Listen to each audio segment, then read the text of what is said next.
Sir H তো নাই, আমি এম দিয়ে। এই এইচ নেই, এইচ বা আই নেই, হ্যাঁ, না না। এল না তো। নেই। এন এ নবীন অব্দি হয়েছিল না? এন এর পর ও তো মনে হয় ও পি।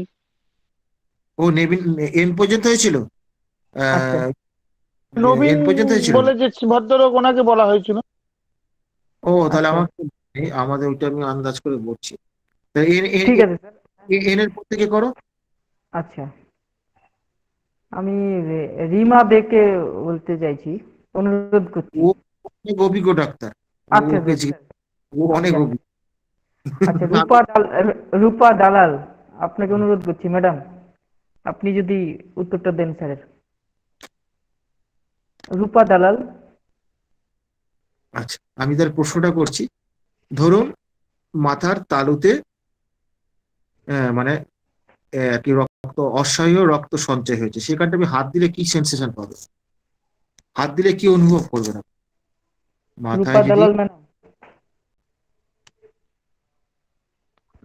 হুম, আনমিউট করছি। গরম। গরম অনুভব হবে। বাহ, থ্যাংক ইউ, ভেরি গুড, খুব সুন্দর। আপনি মানে আপনার একাডেমিক ইয়েটা একটু জানতে চাইছি। আপনি এই ডাক্তারি লাইনে পড়াশোনাটা কতদূর করছে সেটা জানতে চাইছি। শুনতে পাচ্ছেন আমার কথা? এটা আমি ঠিক। হ্যাঁ। হ্যাঁ বলুন, আপনি লজ্জার কিছু নেই, বলবেন না কেন? যা জানেন, যেটা সত্য সেটাই বলুন, বলুন।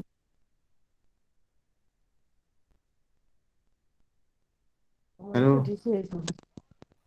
হ্যাঁ। হ্যালো। এটা হ্যাঁ বলুন। ডিসিএইচএমএস। ডি শুনতে পাচ্ছেন? ডিএইচএমএস। হ্যাঁ হ্যাঁ হ্যাঁ। ডিএইচএমএস। কোন কলেজ থেকে করেছেন? ডিসি। হ্যাঁ। এটা কলকাতা। কলকাতা। কলকাতায় কোন কলেজ? আমি সব কলেজ জানি, বলুন। কলকাতা ওই ইয়ে আছে না? না। হ্যাঁ, বলতে কি অসুবিধা আছে? না না। কোথায় কোন কলেজ আছে আমি সব জানি। যাকে আপনার একটু অস্বস্তি হচ্ছে মনে হচ্ছে, তারপর আমি পড়াশোনাটা করেছি। তাহলে কি হচ্ছে ওখানটা, তাহলে আমরা কি পাবো? গরম পাবো, তার মানে হিট সেন্সেশন পাবো। ঠিক আছে। এই হিট সেন্সেশন কিন্তু আমরা যদি মাথার মধ্যে চলে যাই, রেপারিতে চলে যাই, সেখানে এই যে মাথা তালু বলেছি, মধ্য ব্রহ্ম তালু বলে মাঝখানে বলেছি, এই ব্রহ্ম তালুটা হচ্ছে ভার্টেক্স বলা।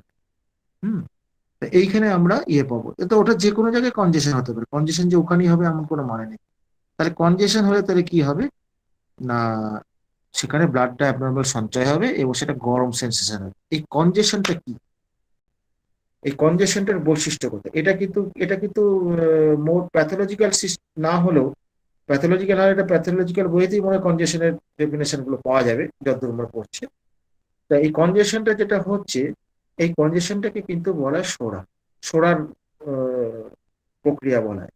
এবং যেই চ্যানেল, জেএন কাঞ্জিলাল এক জায়গায় সালফারে বলতে গিয়ে তিনি বলেছেন যে ফার্স্ট গ্রেড কনজেশন, বার্নিং, আর একটা কি যেন বেশ বলেছেন, আমি এই মুহূর্তে মনে করতে পারছি না। হম। এইটা হলে পরে তবে সালফারকে ডিনোট করবো, এই মুহূর্তে মাথায় আসছে না আমার। তা এই কনজেশনটা কিন্তু এই সালফার, এটা ইয়ে, যেমন তো অনেকে ঠোঁট লাল দেখেন, ঠোঁটটা লাল দেখতে পান তো, এটা কিন্তু আমরা পড়ি পড়ি, কিন্তু আমরা সিমটম হিসেবে নিই, এটা কিন্তু কনজেশনের জন্য। আবার এই কনজেশনটা হচ্ছে সোরা, যেখানে ব্লাডের অ্যাকোমোডেশন হচ্ছে। এবার সোরার সঙ্গে যদি সিপিলিস যদি মিশে যায়, তখন ঠোঁটটা কেমন লাল হবে? আমরা আগেও বলেছি যে সোরার সঙ্গে যখন সিফিলিস মিশবে, তখন কি সোরার ওই বৈশিষ্ট্যটাকে একটা চরম জায়গায় নিয়ে যাবে, এক্সট্রিম। সিফিলিস হচ্ছে এক্সট্রিম বা এক্সট্রিমিস্ট বলতে পারেন, চরম ভাবাপন্ন। এই চরম ভাবাপন্ন হলে তখন কি হবে না, আমরা কি দেখতে পাবো না, ওই ঠোঁটটা লাল, এত লাল যেন মনে হচ্ছে রক্ত এই মনে হয় এই গড়িয়ে পড়ছে বা গড়িয়ে পড়বে, বা সামান্য টোকা দিলে বেরিয়ে চলে আসবে, এইরকম লাল, অতিরিক্ত লাল। এই অতিরিক্ত লাল এটা কিসের জন্য হবে না, সোরার সময় সিপিলিস যখন সোরার কাজ কি, সিপিলিসের কাজ কি, চরম প্রকৃতি, সে কি করবে, সোরার এই বৈশিষ্ট্যটাকে ওই জায়গায় নিয়ে চলে যাবে। আমাদের আরেকটা সিমটম আমরা যেটা পাই, খুব গুরুত্বপূর্ণ সিমটম, বিশেষ করে আমাদের টিউবারকুলিনাম প্রেসক্রিপশন করার ক্ষেত্রে বা আরো 2-1টা এরকম মেডিসিন আছে। হটেস্ট ফুড, আপনি দেখবেন বহু পেশেন্ট আছে গরম খেতে ভালোবাসে, তাকে প্রশ্ন করুন কেমন গরম খেতে ভালোবাসে, কড়াই থেকে তুলে দিলে আমার ভালো, এরকম পেশেন্ট আছে। হুম। তার ফলে এই যে কড়াই থেকে তুলে দিলে ভালো হয়, এই যে কথাটা সে বলছে, এই কথাটা কিন্তু আমরা লিখছি গরম খেতে ভালোবাসে, এইটুকু লিখে আমরা ছেড়ে দিচ্ছি। কিন্তু কথা হচ্ছে কি, এই যে আমরা একবার ভেবে দেখি মানুষটা কড়াই আমরা হাত দিতে পারি না, আমাদের হাত পুড়ে যায়, সেখানে মানুষটা কড়াই থেকে তুলে দুম করে সে খেয়ে নিচ্ছে। এটা কি করে সম্ভব হচ্ছে? এই এতটা এত মানে প্রচন্ড গরম জিনিসটা, এটা কিন্তু অল্প কয়েকটি ওষুধের মধ্যে আছে। আপনার ল্যাকটেনি নামের মধ্যে পেতে পারেন, লাইকোপোডিয়াম খুব সম্ভবত আছে মনে হচ্ছে। হ্যাঁ, টিউবারকুলিনাম দিতে গেলে এই সিমটমটা খুব জরুরি ব্যাপার, এইটা এই সিমটমটা গুরুত্ব। এটা আমরা টিউবারকুলিনামের ক্ষেত্রে আমরা বলেও থাকি যে টিউবারকুলিনাম এটা একটা খুব গুরুত্বপূর্ণ সিমটম, হটেস্ট ফুড, সে গরম কোনো এরকম অত্যধিক গরম সে খেতে পারে, এই কথাটা আমরা বলি থাকি। তাহলে এইটার গুরুত্বটা কোথায়? এই সিমটমটাকে একটু ভাঙা যাক, এটা একটু ভাঙা যাক, ভাঙলেই পরিষ্কার হয়ে যাবে। সেটা হচ্ছে কি, যে গরম খেতে ভালোবাসে, কে ভালোবাসে? সুগার পেশেন্ট গরম খেতে ভালোবাসে, এটা আমরা সবাই জানি। তো গরমটা কেমন গরম? অস্বাভাবিক গরম। এই যে ডেভিয়েশন, এই যে বিচ্যুতি, এই বিচ্যুতিটাই আমাকে বলে দেবে যে চরম প্রকৃতির গরম। অস্বাভাবিক মানে কি, আগুন থেকে তুলে খাবার চরম প্রকৃতির গরম। এই যে চরম প্রকৃতির যে গরম, যেটা এইটা কিন্তু ব্যাপার হচ্ছে সিফিলিসের পার্ট। তার সোরার সঙ্গে সিফিলিস যখন এখানে যোগ হবে, তখন কিন্তু ওই গরমটা সে কিরম খাবে না, অতিরিক্ত গরম খাবে, অতিরিক্ত গরম খাবে। এই যে জায়গাটা, যেটা এই যে অতিরিক্তটা জায়গাটা এইখানে আসবে, এখানে অতিরিক্ত মানে কিন্তু ওই সাইকোসিস ধরে বসবে না, জায়গাটা বোঝার চেষ্টা করবে। তাহলে দেখা যাচ্ছে কি, যে এই যে মিক্স ম্যানেজমেন্ট যুগ, এটা এই মিক্স ম্যানেজমেন্ট যুগ, এই ছোট ছোট জায়গাগুলো কিন্তু আপনার ড্রাগ চয়েস করতে অনেক সুবিধা করে দেবে। শুধুমাত্র এই সিমটম ম্যাচিং করে আর এই যোগ বিয়োগ করলে হবে না, এই ছোট ছোট জায়গাগুলোকে বুঝতে হবে, মায়াজেমেটিক বৈশিষ্ট্যগুলোকে যদি আমরা চিনতে পারেন, তাহলে কিন্তু আপনাদের বুঝতে কোনো অসুবিধা, আমি ঝট করে ধরে ফেলতে পারি, আমি তো চট করে ধরে ফেলতে পারবো যে কোন কিটা আসতে পারে। আর একটা চিন্তা করে দেখুন, ফিজিক্যাল জেনারেল বটে, কিন্তু ব্যাপার হচ্ছে যে কড়াই থেকে তুলে খেতে পারে, এটা কি এত খুব কমন? এটা কজন পারে? খুব কম লোকই পারে এটা। হ্যাঁ, তারপরে এই ফিজিক্যাল জেনারেলটার গুরুত্ব, অস্বাভাবিক গুরুত্ব। গরম খেতে ভালোবাসে, এটা রাদার কমন ফ্যাক্টর, কম ফ্যাক্টর মানে কমন সিমটম বলছি না আমি, এটা কমন, সাধারণ। সাধারণভাবে এটা অনেক অনেক লোকই গরম খেতে ভালোবাসে, অনেকে যেমন কুসুম গরম খেতে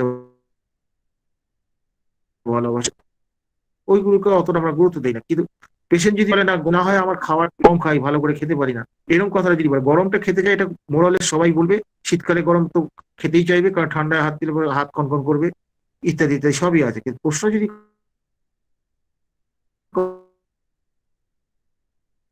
করা হয় পেশেন্টকে যে আপনি কেমন কিরকম ভালোবাসি বলে কেমন গরম, এই কথাটা বলে তখন সরাসরি যদি সেটা গরমই ভালো লাগে, তখন প্রশ্ন হবে এটা, এই যে কেস টেকিং এর ইন্টারপ্রিটেশন গুলো বলছি, ইন্টারপ্রিটেশন কিভাবে করতে হয়, এই জায়গাগুলো ধরাচ্ছি। সেটা হচ্ছে যে জিজ্ঞেস করতে হবে যে আপনি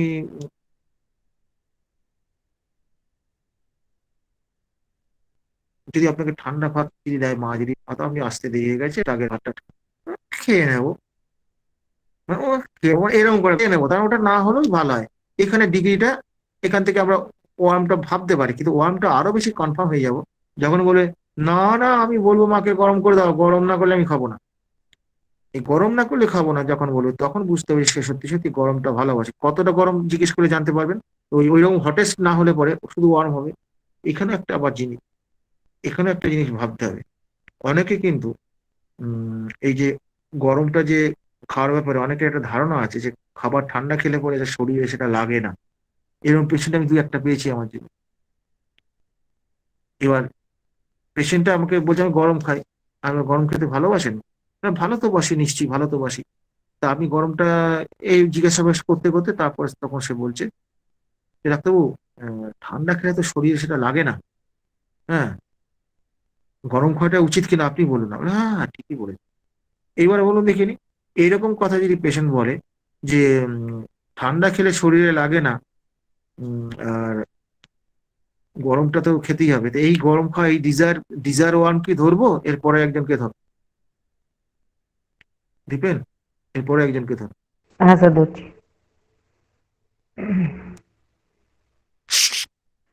হ্যাঁ, সাইফ সাফিউল ডক্টর। স্যার আপনাকে অনুরোধ করছি আনমিউট হওয়ার জন্য। শফিউল ডক্টর, শফিউল ডক্টর আপনি আনমিউট করুন।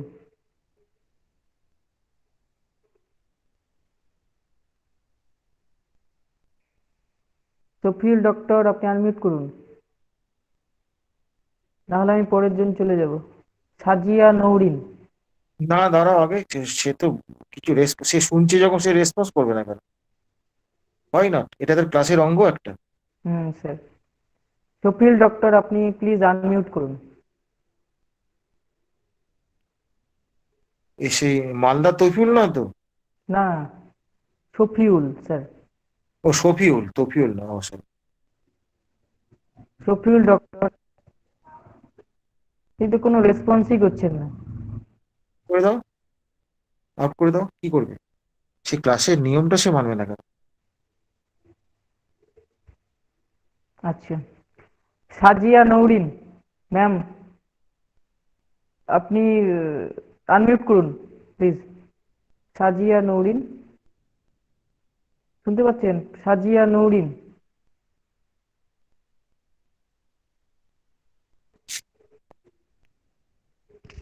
শুন- কোনো আরে রেসপন্স বাবা, করছেন না। তিনি তো ক্লাস শুনছেন, তার ক্লাস শুনলে সে কেন রেসপন্স করবে? সাজিয়া নৌরিন।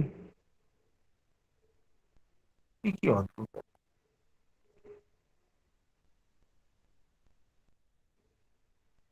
স্যার আচ্ছা, পরের, ও হ্যাঁ, সইফুলকে আউট করে দিয়েছে না নিজে আউট হয়ে গেল? লেফট দেখলাম, লেফট হলো আমি দেখলাম। আমি করে দিলাম, কি করব? ঠিক আছে, উত্তর দিচ্ছে না। দেখো। সাজিয়া, ও- সাজিয়া নৌরিন আপনি প্লিজ আনমিউট হন। তুই পরেরটা চলে যাও, ততক্ষণ অপেক্ষা করো, হ্যাঁ ততক্ষণ অপেক্ষা, তাহলে তখন যা আচ্ছা, ব্যবস্থা নেওয়া নিই। হোস্ট কিন্তু আপনি মিউট করে দিতে পারেন। অনেক সময় হয় কি, হয়তো ভুলে আনমিউট হয়ে রয়েছে, হয়তো ওয়াশরুমে গেছে, এদিকে আপনি ডাকতেছেন শুনতেছে না, এরকম হতে পারে না? সেক্ষেত্রে মিউট করে দেবেন। হোস্টের কিন্তু না না স্যার, মিউট করতে পারে, রিমুভ করতে পারে, স্যার এই ইয়ে আছে। হ্যাঁ আমি রিমুভ স্যার করে দিয়েছি। স্যার হ্যাঁ স্যার। পরীক্ষা আগে থেকে পরীক্ষা যেদিন থাকতো আমরাও যেতাম না কলেজে। আগে থেকে যেদিন বলতো স্যার পরীক্ষা নেবে কলেজে, আমরাও যেতাম না। স্যার আনমিউট হয়ে উনি চলে গেলেন, লেফট নিয়ে নিয়েছেন ওকে জিজ্ঞাসা করাতে।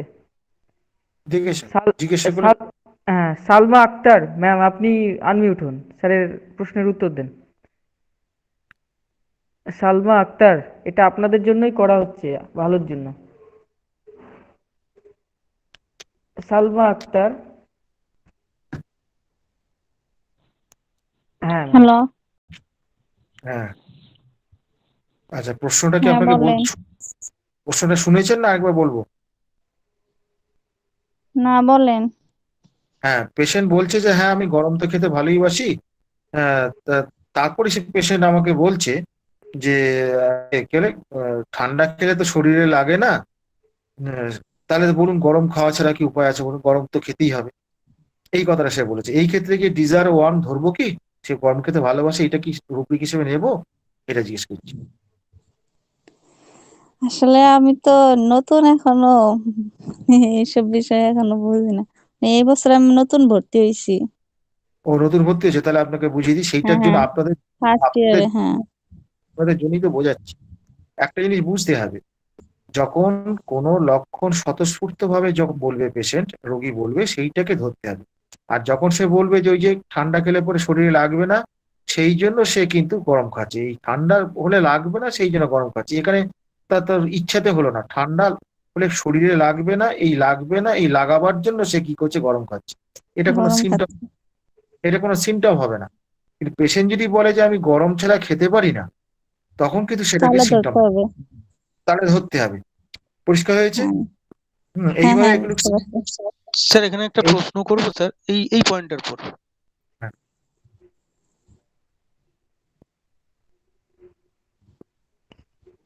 পরে পরে পরে পরে, এখন না, এখন। প্রশ্নটা স্যার পরে করবেন, হ্যাঁ। আপনি প্রশ্ন পয়েন্টটা লিখে রাখুন। লিখে দিয়ে দিক না, অসুবিধা কি? আচ্ছা, তাহলে হচ্ছে কি, এরপরে আমরা চলে আসবো কত অব্দি হলো জানো? বেশ, ফুলনেস অ্যান্ড হিট। হ্যাঁ, ফুলনেস অ্যান্ড হিট, এই জায়গাটা মোটামুটি হয়ে গেছে। হ্যাঁ, তারপরে কি হচ্ছে যে প্রেশার, এরপরে কি আসছে? প্রেশার দিয়ে আসছে। এরপরে কি আসছে? এরপরে পড়ুন স্যার, মানিকাল স্যার। হ্যাঁ, এরপরে আছি pressing outward in the head with pulsation.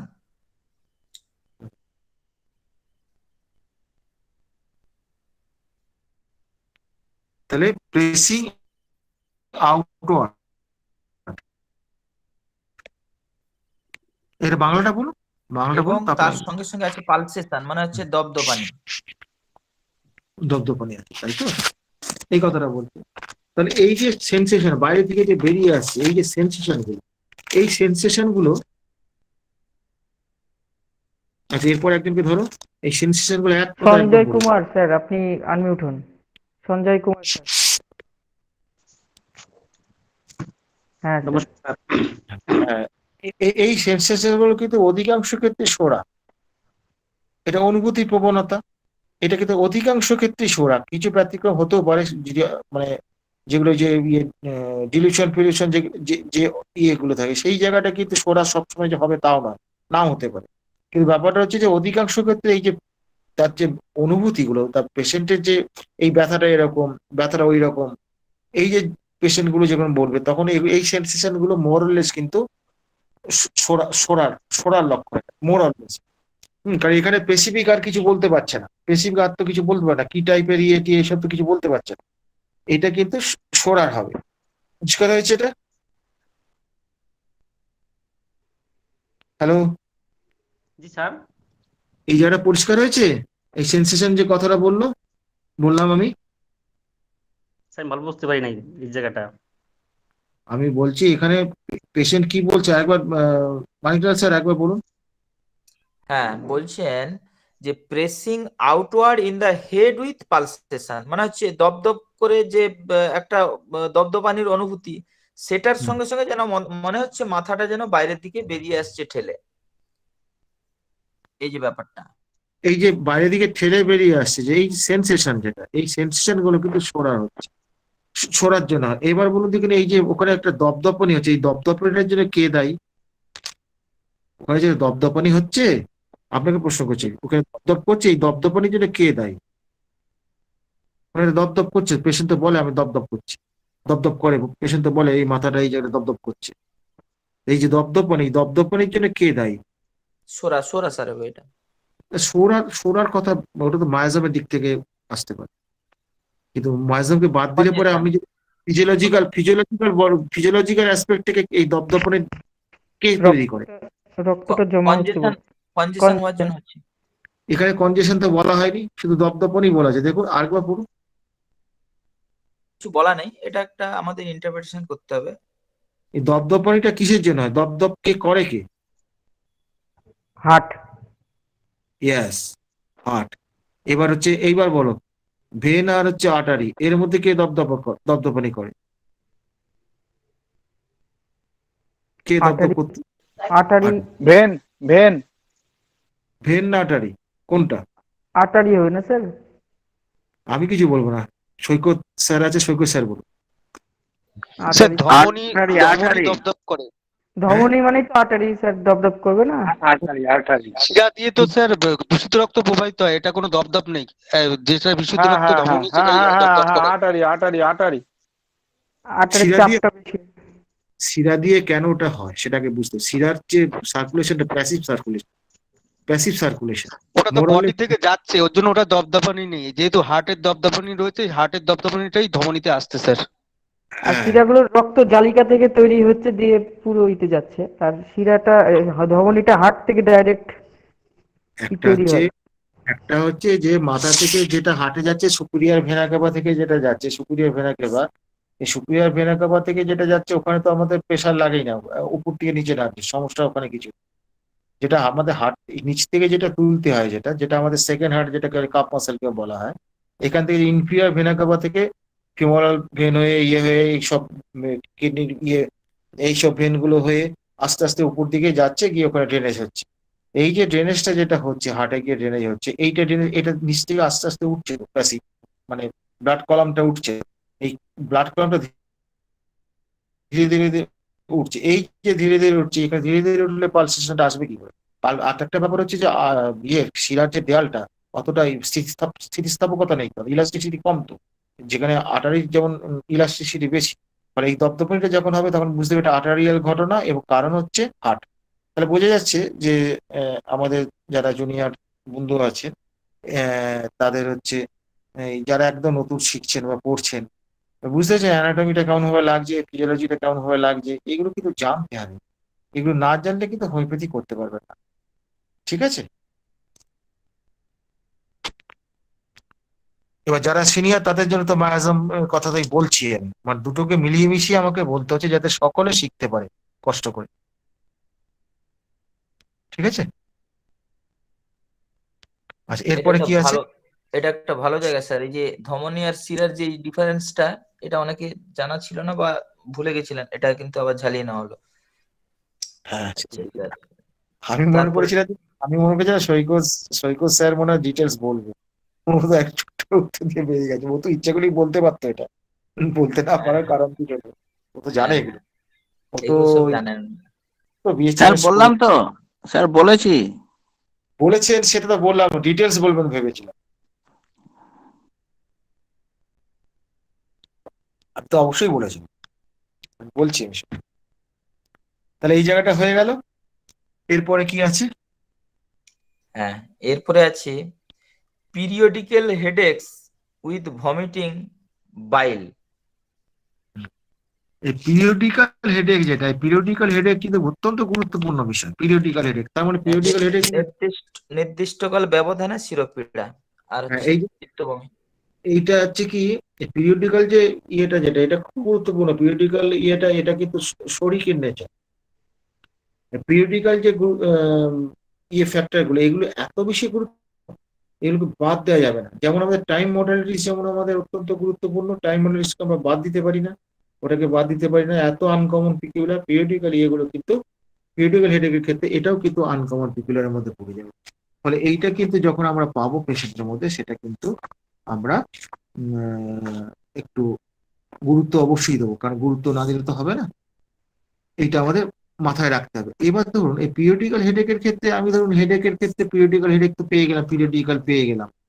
যদি আমি মানে আর কি পিরিয়ডিক্যাল হেডেকের মধ্যে ধরুন আমি একটা ড্রাগ আমি চয়েস করছি, ড্রাগ চয়েস করবো ভাবছি আমি, সে ড্রাগ অনেক সিমটম আমি নিয়েছি, নেওয়ার পর আমার কয়েকটা ইয়ের মধ্যে মানে চয়েস করতে গিয়ে আমার যেন একটু অসুবিধা হচ্ছে।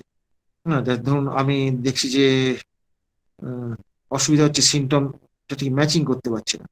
মানে পিরিয়ডিক হয়তো দেখা গেল যে যে ওষুধটা দেবো ভাবলাম তার অনেক সিমটম কিন্তু মিলে গেছে, হ্যাঁ মিলে যাচ্ছে। কিন্তু হোয়ারাস যখন আমি হেডের আন্ডারে পেন খুঁজে পিরিয়ডিক্যাল যখন দেখছি, যখন পিরিয়ডিক্যাল হেডেকে কিন্তু আমি গিয়ে কি দেখতে পাচ্ছি না, সেখানে উম, সেই ড্রাগটা যেন ম্যাচ করছে না, আমার সেই ড্রাগটা নেই সেখানে। যেমন এই এই যে আমি যে পিরিয়ডিক্যাল হেডেকের কথা যে এখানে কেন বললেন তার মেটেরিয়াল, হোয়ারাস পিরিয়ডিক্যাল হেডেকে যখন আমি ইয়েতে চলে যাব, যখন ওই ন্যাপটাপ সালফে যখন চলে যাব, যখন তখন সেখানে দেখা যাচ্ছে থার্ড গ্রেডে আছে। তবে অতটা গুরুত্ব রেপার্টরিতে দেন নাই, কিন্তু এখানে কিন্তু সেটা যথেষ্ট গুরুত্ব সহকারে তিনি বলেছেন, যেহেতু পিরিয়ডিক্যাল কথাটাই অত্যন্ত গুরুত্বপূর্ণ। যদি কোনো ড্রাগ যদি আমরা হেডেকের মধ্যে, ধরুন আপনি 2-3টে ড্রাগের মধ্যে আসছেন, আসার পর দেখা গেল যে ড্রাগটাকে আমি মনে করছি দেওয়া উচিত, মানে অনেক সিমটম মানে আনকমন পিকুলার সিমটমের সঙ্গে ম্যাচিং করে গেছে, অথচ এই পিরিয়ডিক্যাল হেডেকের আন্ডারে কিন্তু সেই ইয়েটা আমরা দেখতে পাচ্ছি না। তাহলে আমি ওই ড্রাগটা দেবো কি দেবো না, এইটা হচ্ছে প্রথম প্রশ্ন। আর যদি আমি দেবো মনে করি, সেক্ষেত্রে আমরা আর কি সাহায্য নিতে পারি পিরিয়ডিক্যাল হেডেকের ক্ষেত্রে? আমি আর কি সাহায্য, আর অন্যভাবে কি সাহায্য নিতে পারি, একটা একটা করে প্রশ্ন করি। প্রথম হচ্ছে দেবো কি দেবো না, এরপরে একজন ধরুন। হ্যাঁ স্যার, শঙ্কর কুমার সাহা, এই শঙ্কর কুমার সরকার স্যার, আপনি আর্মি উঠুন। আমি জানি না আপনি সিনিয়র কি জুনিয়র। জুনিয়র হলে পরে বলতে পারে, সিনিয়র হলে না বলা হলে চলবে। শঙ্কর কুমার সরকার স্যার, আপনি আনমিউট হন।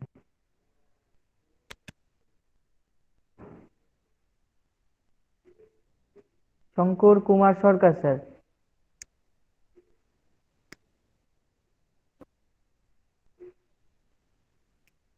তিনি রেসপন্স করছেন না। ওয়েট করো, আচ্ছা, পরের জন্য দেখো। সরোজ রয়। সরোজ রয়, আপনি প্লিজ আনমিউট হন। সরোজ রয়।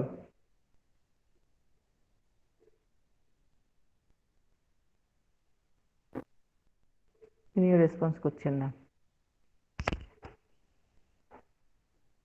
সরোজ রয়, আপনি আনমিউট হন প্লিজ।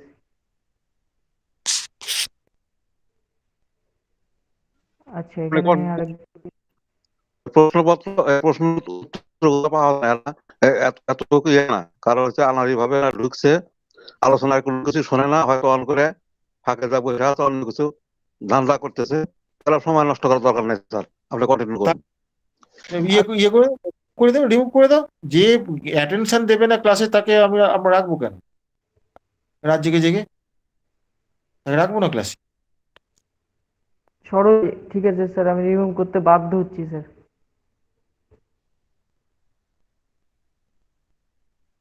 তার আগে আচ্ছা, একজন ছিল সরোজের আগে একজন ছিল। শঙ্কর কুমার সাহা, তিনিও তো রেসপন্স করলেন না, অন্তত বলতে পারতেন। আমি রিমুভ করে দিয়েছি স্যার। ঠিক আছে, শিবরা, আর একজন আছেন, উনি মনে হয় সিনিয়র। সিনিয়র আমার ছবি দেখে তাই মনে হচ্ছে। আমি পরের জন চলে যাচ্ছি। শিপ্রা দেবনাথ ম্যাডাম, আপনি আনমিউট হন প্লিজ। হ্যাঁ স্যার। হ্যালো, নমস্কার। আপনার কথা। নমস্কার। ধরুন আপনাকে প্রশ্ন করব? করতে পারেন স্যার, আমি একবার একটু চেষ্টা করবো উত্তর দেওয়ার জন্য। ধরুন ব্যাপারটা হচ্ছে, ধরুন আপনি একটা ওষুধ দিতে গেলেন, সেখানে পিরিয়ডিক্যাল হেডেক আছে। পিরিয়ডিক্যাল মানে একটা নির্দিষ্ট সময় তার ব্যথা আসে বা এইসব হয়, এরকম একটা ব্যাপার আছে। তাই এটা আপনি ধরুন পেন্টের রেপার্টরিতে গিয়ে আপনি হেডেকের আন্ডারে চলে গেলেন।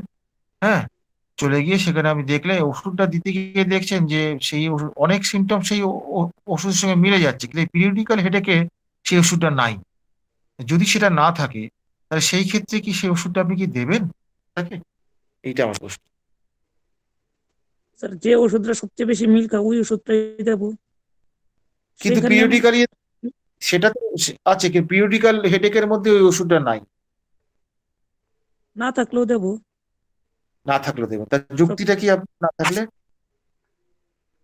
স্যার, তার অন্যান্য কিছু সবকিছু বিবেচনা করে সেটা দেওয়া হবে। আচ্ছা, অন্য সাইডগুলি আপনার বিবেচনা করে, শুধু রোগটার উপর ভিত্তি করে না। না, পিরিয়ডিক্যাল হেডেক তো রোগের উপর ভিত্তি করে নয়। পিরিয়ডিক্যাল তো রোগ নয়। পিরিয়ডিক্যাল হেডেক তার মানে কি, এটা নির্দিষ্ট কারো 7 দিন অন্তর, কারো 5 দিন অন্তর, কারো 3 দিন অন্তর, কারো 10 দিন অন্তর। হ্যাঁ, এইভাবে তার কি আসে। হ্যাঁ, কারো ডেলি আসে, ডেলি একটা নির্দিষ্ট টাইমে আসে, ডেলি আসে, এরকম সব ব্যাপারটা আছে।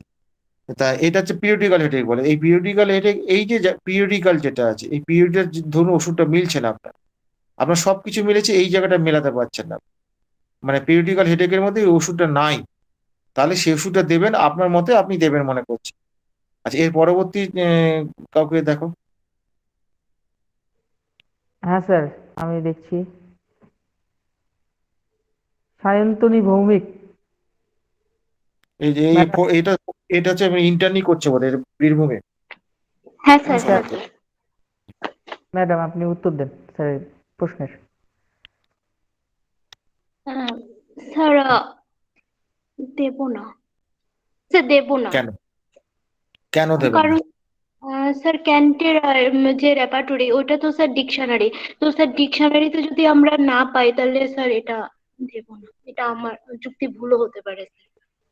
এটা বইয়ের কথাটা তো মূল কথা নয়, তাহলে এখানে পিরিয়ডিসিটি কথাটার মানে কি? পিরিয়ডিসিটির গুরুত্বটা কোথায় গেল? সেই গুরুত্বটার জন্যই তুমি আলোচনাটা করতে চাইছি।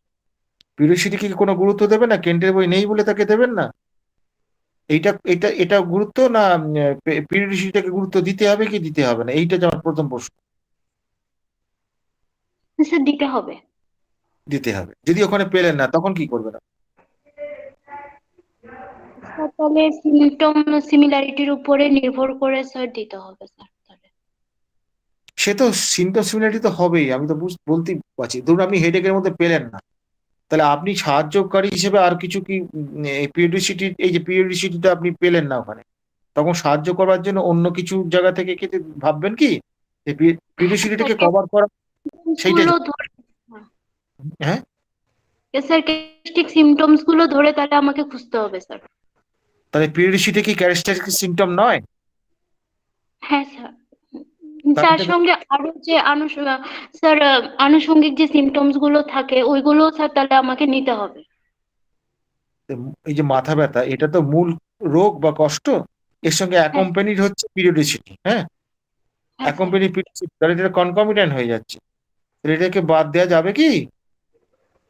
না স্যার। তাহলে এটাকে কিভাবে তাহলে আমরা সাহায্য নিতে পারি? দুটো ভাবে এটাকে সমাধান করা যেতে পারে। সেই দুটো সমাধান কি বলতে পারবেন? না স্যার। বলতে পারবেন, ঠিক আছে। আমরা যদি এখানে না পাই তাহলে আমরা জেনারেটিসে চলে যাব। জেনারেটিসে চলে গিয়ে পিরিয়ডিসিটি দেখবো। একমাত্র পিরিয়ডিসিটিকে আমরা গুরুত্ব দেব না যদি মানে আর কি আউটস্ট্যান্ডিং কোনো মেন্টাল যদি মেন্টাল জেনারেল যদি পাওয়া যায়, আউটস্ট্যান্ডিং একদম মানে সাধারণ নয়, আউটস্ট্যান্ডিং মেন্টাল জেনারেল পেলে পরে তার ওভাররুল দ্য ফিজিক্যাল জেনারেল, তখন এই ফিজিক্যাল জেনারেলকে ইয়ে করবে। এই যে পিরিয়ডিসিটি যেটা, এই পিরিয়ডিসিটিটা আমরা হেডের মধ্যে আছে, পার্টিকুলার পার্টে আছে বটে, কিন্তু পিরিয়ডিসিটিটা কিন্তু পার্টিকুলার পার্ট নয়। পিরিয়ডিসিটিটা হচ্ছে জেনারেল সিমটম, ফিজিক্যাল জেনারেলের মধ্যে পড়ে যাবে। এই জায়গাটা না বুঝলেই তো অসুবিধা, ফিজিক্যাল জেনারেলের মধ্যে পড়ে যাবে। এবং এটা পেশেন্টের নিজস্ব সিমটম, পেশেন্টের নিজস্ব সিমটম, ওই জন্য এটার গুরুত্ব অন্য, যে হেডেকের মধ্যে আছে বলেই, হেডের মধ্যে আছে বলেই এটা পার্টিকুলার পার্ট সিমটম, এরকম ভাবা কিন্তু খুব অন্যায় হবে, খুব অপরাধ হয়ে যাবে। এটা কিন্তু ফিজিক্যাল জেনারেল সিমটম, এবং শুধু তাই নয়, এটা কিন্তু রেদার আনকমনের মধ্যে পড়ে যাচ্ছে, ক্যারেক্টারিস্টিক্সের মধ্যে পড়ে যাচ্ছে। এবং যেহেতু রোগের সঙ্গে তার ক্যারেক্টারিস্টিক সিমটমটা অ্যাসোসিয়েটেড, কনকমিটেন্ট হয়ে যাবে এখানে, এটাকে বাদ দেওয়া যাবে না, এটাকে বাদ দিয়ে প্রেসক্রিপশন করা যাবে না। এক্সেপ্ট একটা ক্ষেত্রে বললাম যে আউটস্ট্যান্ডিং মেন্টাল যদি ইয়ে পাওয়া যায়, আউটস্ট্যান্ডিং একদম মেন্টাল যদি জেনারেল পাওয়া যায়, তাহলে এটাকে ওভারকাম করা যেতে পারে, আদারওয়াইজ নট। তবু একটু ভেতরে ভেতরে কিন্তু থেকে যাবে কিন্তু, এই সিমটমটা এত গুরুত্বপূর্ণ সিমটম। মানে বুঝতে হচ্ছে পিরিয়ডিসিটি যেখানে পাবেন এটা পাবেন। আর পিরিয়ডিসিটি আরেকটা হতে পারে, সেটা হচ্ছে টাইম মডালিটিস, যেগুলো পাবেন টাইম মডালিটিসও কিন্তু খুব গুরুত্বপূর্ণ। এই টাইম মডালিটিস কিন্তু আপনি কোনোভাবে ছাড়তে পারবেন না, ছাড়া যাবে না। এগুলো পেশেন্টের নিজস্ব সিমটম, এবং এইটাকে কিন্তু বাদ দিয়ে ইয়ে করবেন না।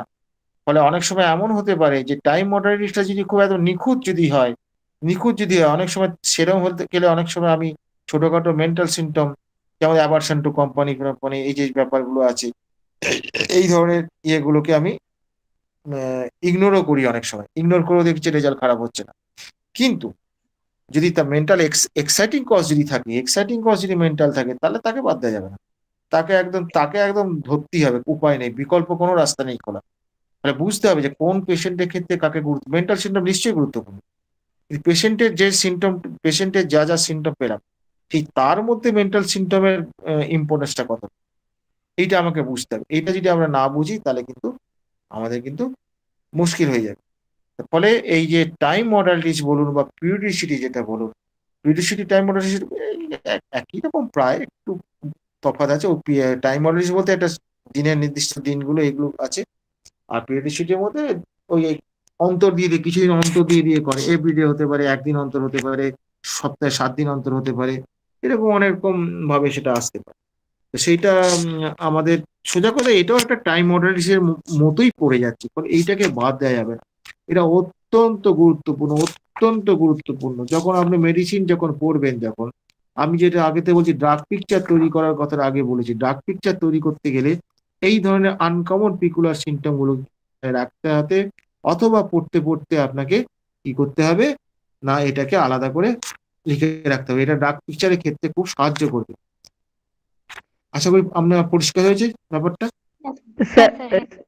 স্যার ওই উইথ ভমিটিং বাইল আছে, ওইটা আরো একটু মানে একটু ক্লিয়ার হলে, নেট্রাম সালফেট আরো ইন্ডিকেট করে না?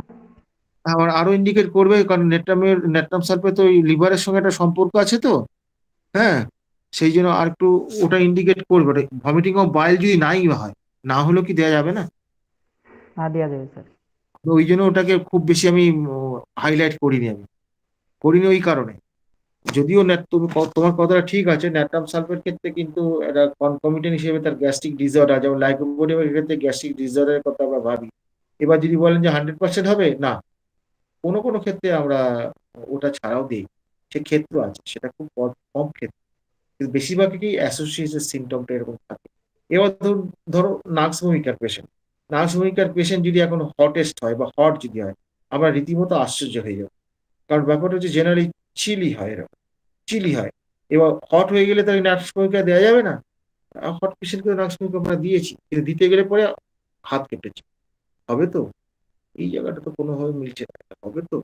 এইরকম সব ভাবনা চিন্তা আমাদের মাথায় থাকে। তার মানে কি, এক একটা ড্রাগের এক একটা স্ট্যাম্প থাকে, তো এক একটা বৈশিষ্ট্য থাকে, যে বৈশিষ্ট্যটাকে ইগনোর করতে গেলে বা ওভারকাম করতে গেলে আরো বড় বৈশিষ্ট্য সম্পর্ক আরো বড় বৈশিষ্ট্যের সিমটমকে আমাদের প্রয়োজন হয়। সেই জন্য প্রতিটা ক্ষেত্রে সতর্ক দৃষ্টিভঙ্গি ফেলে স্টেপ করতে হবে। কারণ আমরা একটা ওষুধ যদি দিয়ে ফেলি, আর ফেরত নেওয়ার কোনো রাস্তা নেই, সে ওষুধ দিলে পরে সে কিছু না কিছু সে করবে, ভালোই করুক আর মন্দই করুক। এর ফলে এখান থেকে তাহলে আমরা বুঝতে পারছি যে এই যে হেডেকের ক্ষেত্রে যেটা আমরা দেখলাম, এইটা কিন্তু গুরুত্বপূর্ণ পেলাম। হ্যাঁ, এবং এই বাইল ভমিটিং এমনি ভমিটিং হতে পারে, হেডেকের সঙ্গে ভমিটিংও তো অনেকে থাকে। তাহলে এখানে কি আছে, এই জায়গা থেকে আমরা কি শিখলাম? পিরিয়ডিক্যাল কথাটা কিন্তু অত্যন্ত গুরুত্বপূর্ণ। পিরিয়ডিক্যাল কথাটা অত্যন্ত গুরুত্বপূর্ণ, এটাকে কিন্তু কখনো বাদ দেবেন না। এটাকে খুব বাদ দিতে গেলে আউটস্ট্যান্ডিং মেন্টাল সিমটম লাগবে। আউটস্ট্যান্ডিং মানে চূড়ান্ত ভাবে আউটস্ট্যান্ডিং মেন্টাল সিমটম লাগবে, হ্যাঁ, এবং খুব গভীর লাগবে। সেটা দিয়ে হয়তো আপনি করতে পারেন, এটাকে ওভাররুল করতে পারেন। আদারওয়াইজ ওভাররুল করা বেশ মুশকিল। তার মানে মনেই রাখবেন যে 100টার মধ্যে 98 কি 99% ক্ষেত্রে আপনাকে এই সিমটমটাকে কভার করাতে হবে, না করলে হবে না, এটা মাথায় রাখবেন। আর ওই আউটস্ট্যান্ডিং যদি পেয়ে যান তাহলে আলাদা কথা, বা যদি অন্য কোনো এক্সাইটিং ফ্যাক্টরে যদি সেরকম কিছু পাওয়া যায়, সেটা ক্ষেত্রটা আলাদা। আদারওয়াইজ কিন্তু আপনি এটাকে বাদ দিতে পারবেন, এটা মাথায় রাখতে হবে। ঠিক আছে, এরপরে হ্যাঁ, the pains are worse when thinking of them and better by pressure in the open air and when lying. ব্যথাগুলো যখন ওই ব্যথা সম্পর্কে চিন্তা করা হয় তখনই বাড়ে, এবং প্রেসার মানে হচ্ছে চাপ দিলে কমে, বা চাপ দিলে ভালো থাকে, এবং খোলা বাতাসে ভালো থাকে, এবং যখন শুয়ে থাকে তখন ভালো থাকে। এই যে ব্যাপারটা হচ্ছে কি, যে এখানে একটা খুব সুন্দর ব্যাপার আছে, সেটা হচ্ছে কি যে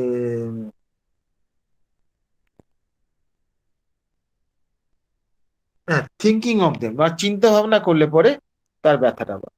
এই চিন্তা ভাবনা করলে যে ব্যথাটা বাড়ে, এটা কিন্তু এই যে এটা মেন্টাল এক্সারসাইজ শুধু মেন্টাল এক্সারসাইজ না, ফিজিক্যাল এক্সারসাইজ বাড়ে। এটা কিন্তু ন্যাট্রাম গ্রুপের একটা বৈশিষ্ট্য। এবং এই একই বৈশিষ্ট্য কিন্তু ক্যালকিয়ার গ্রুপেও আছে। ক্যালকিয়ার গ্রুপ যদি আপনি পড়েন, যদি সেখানেও দেখবেন এক্সারশনে তার অ্যাগ্রাভেশন, ফিজিক্যাল মেন্টাল, এখানেও তাই। মানে এক্সারশন অ্যাগ্রাভেশন, এই যে এক্সারশন অ্যাগ্রাভেশন, একটা সাধারণ চিন্তা করলে বা ধরুন পড়তে একটু বই টই পড়লেই তার মাথা যন্ত্রণা শুরু করবে, একটু এই যে সাধারণ চিন্তা করলে এই যে এক্সারশনে যে হয়, একটা ধরুন একটা 18 বছরের মেয়ে কি 15 বছরের ছেলে, হ্যাঁ, তারা ওই বই পড়লে ডাক্তার ওই আমি একটা প্যারা পড়লি আমার মাথাটা, আমি বইটা পড়তে পারি। বা কেউ হয়তো বলছে যে না, আমি একটু যদি চিন্তা করি কোনো কিছু ফ্যামিলি কত ব্যাপার চিন্তা করলে আমার মাথাটা ধরে যায়, এই যে সামান্য চিন্তা করলে বা করলে এই যে মাথা ব্যথাটা হয়ে যায়, এইটা কিন্তু ক্যালকিয়া গ্রুপও পাওয়া যাবে, আর আমাদের এই ন্যাট্রাম গ্রুপও পাওয়া যাবে। এই যে এক্সারশনের যে অ্যাগ্রাভেশন, এই যে এক্সারশন হলে পরে তার রোগ সৃষ্টি হচ্ছে বা হচ্ছে, এই যে ঘটনাটা, এইটা কোন মায়াজাবের আন্ডারে আসা উচিত? এরপরে হ্যাঁ স্যার, শেখ আব্দুস সালাম স্যার, আপনি আনমিউট হন, স্যারের প্রশ্নের উত্তর দেন। শেখ আব্দুস সালাম স্যার আপনি আনমিউট হন।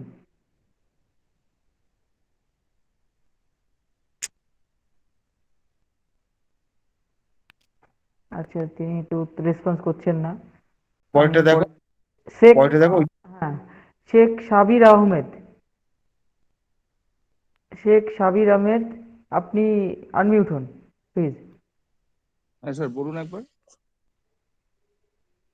হ্যাঁ, এক্সারশন এই যে সামান্য একটু পড়লে বা একটু মানসিক, বললাম যে এই এক্সারশনে যে অ্যাগ্রাভেশনটা হয় সেটা হচ্ছে ক্যালকুলার গ্রুপও আছে, ইন্টারট্যাঙ্ক গ্রুপও আছে। এই যে এক্সারশনে অ্যাগ্রাভেশন হয় এটা কোন মায়োজমের আন্ডারে আসতে পারে? এটা স্যার সোরা হতে পারে। সোরা হতে পারে। সেনসিটিভ, খুব সহজে সেনসিটিভ, এটা এই দিক থেকে বললাম আমি স্যার, ভুল হতে পারে। আচ্ছা, এই সোরা হতে পারে, সেনসিটিভ বলে আপনি মনে করছেন, ভাবছেন। হ্যাঁ। আপনি এখন কি প্র্যাকটিস করছেন না কোনো স্টুডেন্ট? না, আমি খুবই কম প্র্যাকটিস করি। তাছাড়া এই 3-4 দিন ক্লাস করবো, আমি 7-8 দিন আমি ক্লাস করতে পারিনি। ওই ছেলের পরীক্ষার জন্য আবার কিছুদিন পর করব। না না, যাই হোক, সেটা আমার যেটা আমার মনে হয়েছে সেটা বললাম স্যার। আপনি কি ডাক্তারি পাস করেছেন না এখন পড়ছেন? না না স্যার, না স্যার, আমি এমনি শখেই পড়ি এটা। পড়ছি আচ্ছা, অনেক দিন ঠিক আছে, ধরে, আপনাদের ক্লাসটা কিছুদিন হলো সুযোগ পেয়েছি। ঠিক আছে, ঠিক, ওকে, কোনো চিন্তা নেই। তাহলে এটা সোরা বলছেন। আচ্ছা, এরপরে একটু আরেকজন কেউ আছে কিনা দেখ। হ্যাঁ, S M Mamun sir, S M Mamun, আপনি আনমিউট হন। হ্যাঁ, দিবেন দিবেন দিবেন স্যার, বলুন স্যার। আমি বলছি যে এটা কোন মায়োজমের আন্ডারে আসতে পারে আপনি ভাবছেন এবং কেন ভাবছেন? স্যার ছোরা হবে স্যার। সোরা হবে। তা সোরা তো এর আগে তো আমাকে এস কে সাবির তো বললেন। হ্যাঁ, তা উনি একটা যুক্তি দিয়েছেন। এবার আপনার যুক্তিটা কি কারণে, কি থেকে বললেন আপনি সোরা? স্যার আমি যতটুকু জানি স্যার, মানে অ্যাংজাইটিতে পড়লে স্যার, মানে ছোরা মায়াজমে পড়ে স্যার। অ্যাংজাইটি তো বলেনি এখানে। এখানে বলেছে যে একটু ওই মেন্টাল এক্সারশন হলে পরেই তার মানসিক কোনো চিন্তাগুলি তার মাথাটা ধরে যায়। তো মানুষ তো চিন্তা করতেই পারে, মানুষ কি চিন্তা করবে না? চিন্তা করে না। পৃথিবীতে কি আছে, কোন মানুষ আছে? এই চিন্তাগুলি তার মাথাটা ধরে যাচ্ছে। এটা হচ্ছে এটাকে মেন্টাল এক্সারশন বলে। হ্যাঁ, এক্সারশন বলে। বা একটু একটু হাঁটাহাঁটি যদি করে, সামান্য হাঁটাহাঁটি করলো, ধরুন ওই কত হবে, ধরুন 100 মিটার কি 50 মিটার সে হাঁটলো, 50 মিটার ধরুন হেঁটে গেল, 50 মিটার হেঁটে যাওয়ার পরই সে কিন্তু ক্লান্ত হয়ে পড়ছে। হ্যাঁ, কিরকম বয়স তার? ধরুন ইয়াং বয়স, 16 বছর 18 বছর বয়স। হ্যাঁ, আমি দুটো কি বলছি, একটা যে ফিজিক্যাল দিক থেকে বলছি, সেটা হচ্ছে যে ওই 100 মিটার দিয়ে ক্লান্ত হয়ে পড়ছে। আচ্ছা, আপনার বয়স কত কিছু মনে করবে না, কত বয়স? আমার বয়স 41। হ্যাঁ, তাহলে আপনি 50 মিটার কি 100 মিটার গিয়ে কি ক্লান্ত হয়ে পড়েন? হ্যাঁ, পড়ি, মাঝে মাঝে পড়ি। মাঝে মাঝে পড়েন, সবসময় পড়েন না। এবার ধরুন আপনার ছেলে ধরুন আজকে 15 বছরের ছেলে, সে যদি গিয়ে 50 মিটার হেঁটে যদি ক্লান্ত হয়ে পড়ে, তখন সেটা আপনি স্বাভাবিক ধরবেন না অস্বাভাবিক ধরবেন? এটা অ্যাবনরমাল হবে। অস্বাভাবিক হবে, ব্যাস, থ্যাংক ইউ। তার ব্যাপারটা হচ্ছে কি যে আপনার 40-41 বছর বয়স হয়েছে, একটা মধ্যবয়সী মানুষ আপনি, সেখানে আপনার ক্লান্তি আসতে 50 মিটারটা বেশি দূর বলিনি, কিন্তু খুব বেশি দূর নয়, কিন্তু 50 মিটার খুব সামান্যই। হ্যাঁ, কিন্তু একটা ইয়াং ছেলে 15-16 বছর ওখানে গিয়ে যদি ক্লান্ত হয়ে পড়ে, এটা কি স্বাভাবিক নয়? আমি পরিষ্কার বুঝতে পেরেছি। তাহলে সে কিছু অল্পেতেই সে কিন্তু ক্লান্ত হয়ে পড়ছে।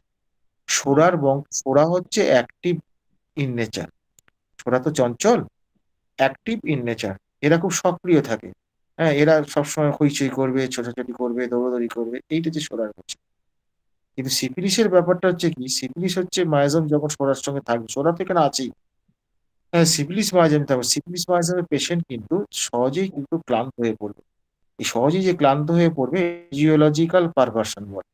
এই ফিজিওলজিক্যাল পারভার্সন কেন না, আপনার বয়স আগে 40-41 হলো, আপনি ওই 100 মিটার গিয়ে হয়তো একটু কখনো কখনো হাঁপিয়ে পড়েন, সব সময় না। তাহলে বেশিরভাগ ক্ষেত্রে হাঁপিয়ে যান না। কিন্তু আপনার 16 বছরের ছেলেটা ওখানে গিয়ে, বাবা আর পারছি না, একটু বসতে হবে, কি বাবা রে, ও বাবা রে, কি গরম, এই শুরু করে দিল। বা সেখানে সুযোগ পেলে পরে বসেও পড়লো ঢাক করে। এটা হচ্ছে ফিজিক্যাল ক্ষেত্রে। এবার ধরো আপনি আপনি সংসার চালান, আপনাদের সংসার চালাতে গিয়ে চিন্তা ভাবনা অনেক কিছুই করতে হয়। এবার ছেলে ছেলে আপনার জন্য ছেলে, সে কিন্তু সামান্য চিন্তা ভাবনা করছে, করি তার মাথা কি করে না ওই ইয়েটা নিয়ে এই পড়া নিয়ে একটু চিন্তা করছিলাম, মাথাটা ধরে গেল। তো এইটা তো হওয়ার কথা নয়, একটা 16-18 বছরের ছেলে মেয়েতে এটা হওয়ার কথা নয়, এটাও অ্যাবনর্মাল।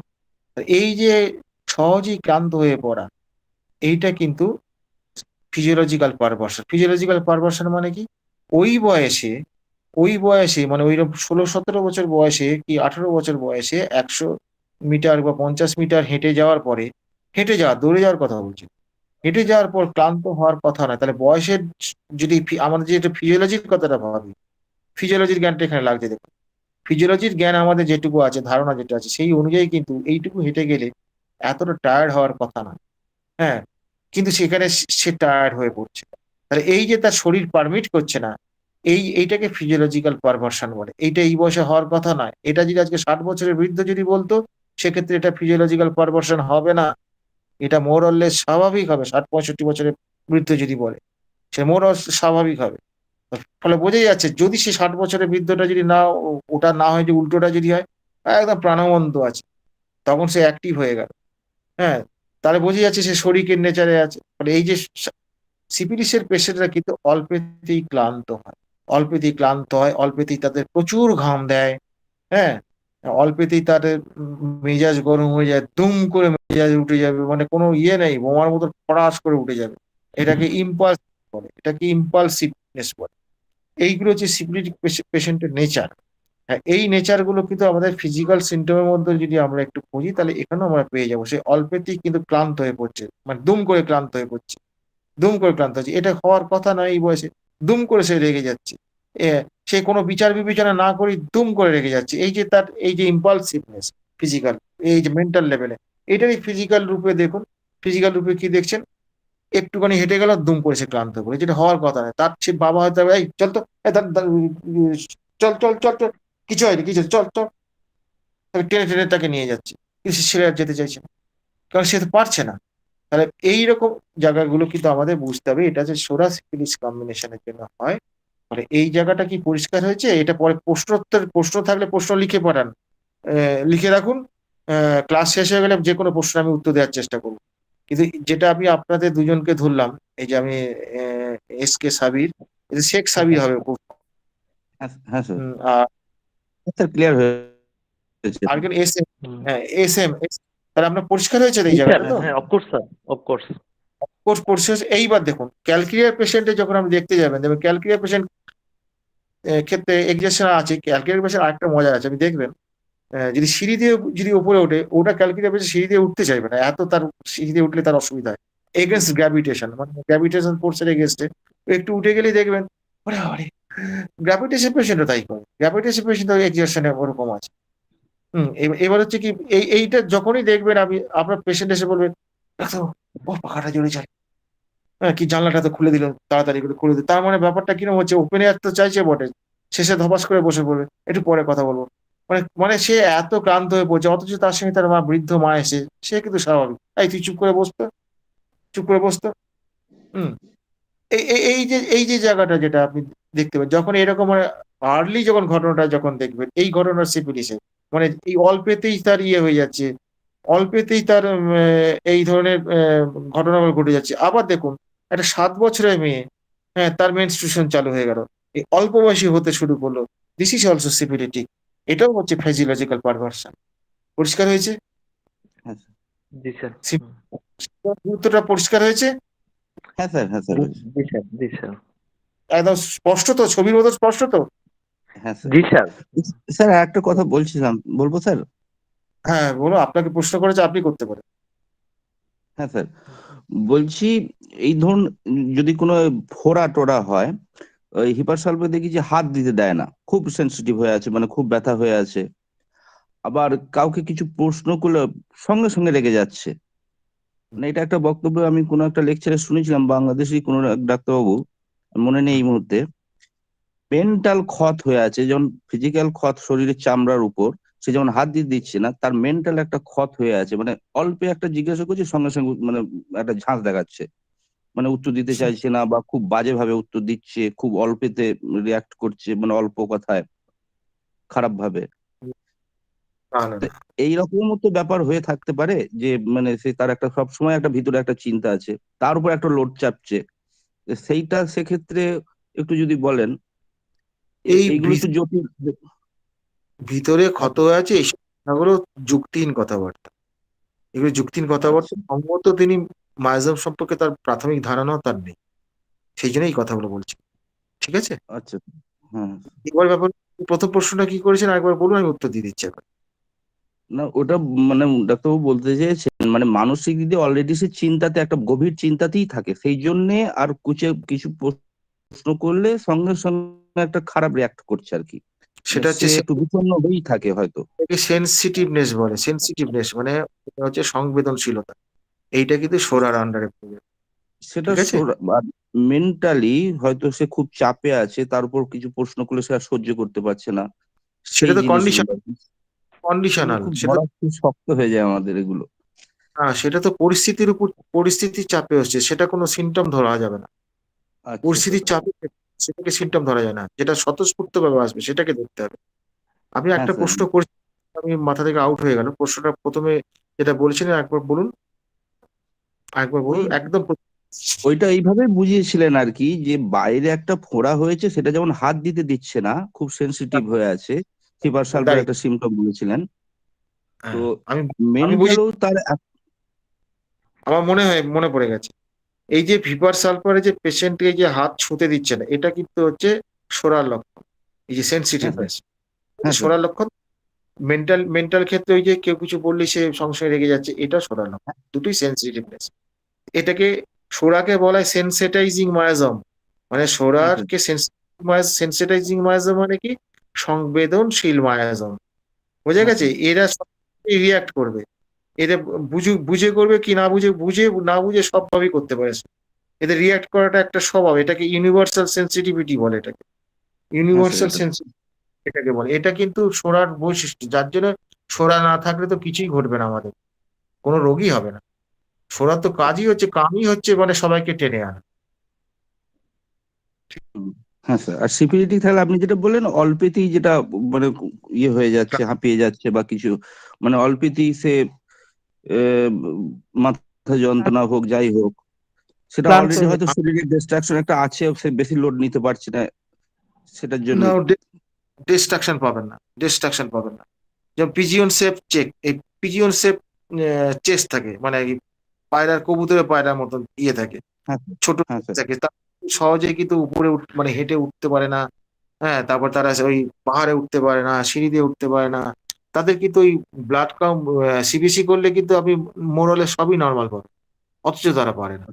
ফিজিওলজিক্যালি সে ফিজিওলজিক্যালি নর্মাল সে, কিন্তু তবু সে অল্পেতেই ক্লান্ত হয়ে পড়ছে, সিঁড়ি দিয়ে উঠতে পারছে না। একটা ইয়াং ছেলে বা একটা ইয়াং লোক উঠতে পারছে না, ইয়ে করতে পারছে না, বা একটু হাঁটাচালি করলে সে ইয়ে হয়ে যাচ্ছে, এইগুলো হবে কেন? তার ব্লাড রিপোর্ট ঠিক আছে, ব্লাড রিপোর্টে গন্ডগোল বিশেষ কিছু পাবেন না। এই জায়গাগুলো হচ্ছে সিফিলিসের জায়গা। সিফিলিসের ক্ষেত্রে এখানে ব্যাপার হচ্ছে কি, অল্পেতেই ক্লান্ত হয়ে পড়ছে কেন, এই অল্পেতেই ক্লান্ত হয়ে পড়ছে, সিফিলিসের চরিত্রটা বলি। সিফিলিসের মেন্টাল চরিত্রের সঙ্গে বুঝুন, মেন্টাল চরিত্রের সঙ্গে ফিজিক্যাল চরিত্রকে মেলান, তাহলে বুঝতে পারবেন। মেন্টাল চরিত্রটা, মেন্টাল চরিত্র হচ্ছে ইম্পালসিভ। ইম্পালসিভ মানে কি, ইম্পালসিভ, হুট করে কাজ সহজেই করবে। হুট করে হ্যাঁ, রেগে যায়। হুট করে রেগে না ভেবে চিনতে সে ইয়ে কাজ করে না। হ্যাঁ, হ্যাঁ, সেই না জন্য সেটা হুম, করবে দুম করে। এই যে দুম করে করছে সিপিডিসের, এখানে কিন্তু সোরা আছে, কিন্তু সোরা নেই তা নয়, সোরা আচ্ছা এখানে হ্যাঁ। আছে, সোরা করে সেন্সিটিভনেস আসবে না। কিন্তু এই সেন্সিটিভনেসটা হচ্ছে অতিরিক্ত মাত্রায়, এই অতিরিক্ত মাত্রায় যখন হচ্ছে, তখন দুম করে রেগে যাচ্ছে, আপনার একটা কিছু বললেন, দুম করে রেগে আপনাকে মুখের মধ্যে ঘুষিটা চালিয়ে দিল, বলছে হ্যাঁ সরি সরি, আমার হয়ে গেছে, রাগ হয়ে গেছে, সামলাতে পারিনি। এই ব্যাপারটা, এই যে দুম করে কাজ করা, সাডেনলি করা, হঠাৎ করা, এটাকে একটু, তাই এটাকে, এই ভাষাটাকে একটু অন্যভাবে ট্রান্সফার করে নি বাংলা ভাষাটা। তার মানে কি, সহজেই সে রেগে যায়, অল্পেতেই সে কিন্তু রেগে যায়। অল্পেতেই রেগে যায়, এই কথাটা আপত্তি কি থাকবে এক্ষেত্রে? না। না স্যার। হ্যাঁ এবার এই অল্পেতেই সে ক্লান্ত হয়ে পড়ে, হেঁটে গেলে অল্প চিন্তা করলেই তার কিন্তু মাথাটা ধরে যায়। তাহলে বোঝা যাচ্ছে এই মেন্টালের সঙ্গে ফিজিক্যালের যে মিলটা যেটা, হ্যাঁ হ্যাঁ স্যার মেন্টাল ঠিক। আগে, মন তো আগে, মনের চরিত্রটাই তো আমার ফিজিক্যাল লেভেলে রিফ্লেক্ট করবে। হ্যাঁ হ্যাঁ, স্যার। পরিষ্কার বোঝা গেছে কেন বলেছেন মনকে এত গুরুত্ব দিতে হবে। সবসময় আমরা ফিজিক্যাল লেভেলগুলোর সঙ্গে মেলাতে পারি না, কিন্তু এই যে মেলানোর কায়দাটা আমি বলে দিচ্ছি, মেলাবার কায়দাটা আমি বলে দিচ্ছি। এই কায়দাটা আমি যখন বলে দিচ্ছি তাহলে আপনাদের আর বুঝতে অসুবিধা হবে না। তাহলে এখানে সোরার সঙ্গে এই যে সিফিলিসের যে মিশ্র মায়াজামের যুগ, সেইটা আমি যতটা সম্ভব ক্লিয়ারলি বলার চেষ্টা করেছি। তবে একদিনই এটা হবে না, ক্লাসে থাকতে হবে, একদিনে হবে না। ঠিক আছে। এরপরে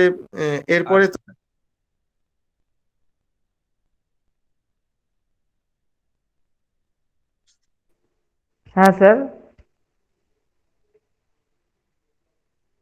স্যার মিউট হয়ে গেছেন, আনমিউট করুন।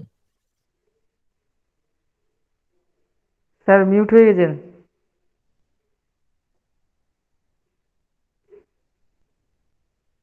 হ্যালো স্যার, মিউট হয়ে গেছেন আপনি, আনমিউট করুন স্যার।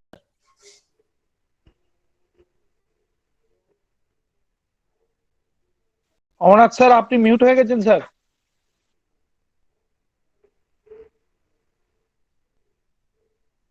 স্যার মিউট হয়ে গেছেন, আপনি আনমিউট করুন।